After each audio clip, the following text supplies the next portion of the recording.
A lot of your way of being and your personality gets passed down through the generations through genetic coding, which is not studied enough just yet. But as the speed of technology is picking up more and more, as amazing as that is, we're learning about how much within people, encased in your mind and body, comes from generational ways of being that you may not even know about, that many people don't even know about. So many people live in the here and the now, and they know maybe their parents' life from before they had kids, and they know kind of like a little bit about where they're going, but people take for granted that human beings have been around for hundreds of thousands, maybe over 1 million years. There was a fossil found of a Homo sapien adjacent type of a body from in China from like 1 million years ago, they found recently. But we've been around for so long, and we've been evolving with each passing moment of each passing day, while the basic infrastructure that builds a human being stays the same.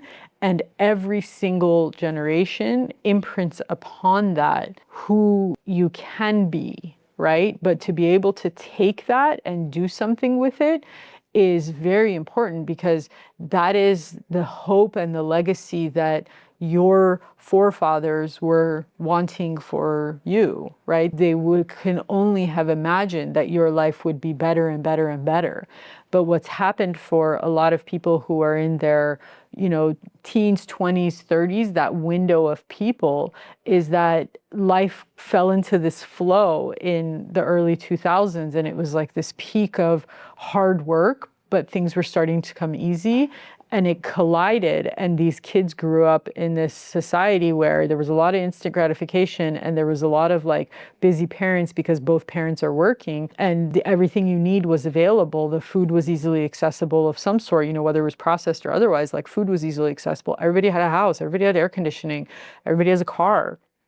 So that streamlining of life created this almost like tornado of things that got out of control, and it became very, very difficult to parent those children and to get them focused within a proper boundary set, to get them to become functional, productive adults that give back to society.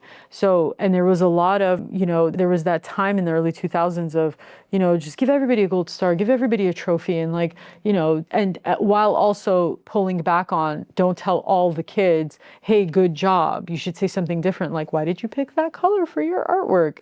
And they took away the positive reinforcement as appropriate for good training, and they implemented in place of it this like automatic, everything you do is fine. So then what happens? The children's brains just became like numb to the world. They just became neutral.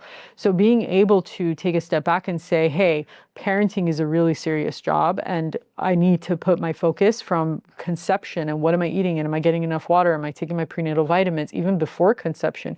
Who do you choose to marry? Who's this person who's going to be the other parent to your child? Making all those decisions, micro decisions throughout life, is what shapes a very healthy, productive adult.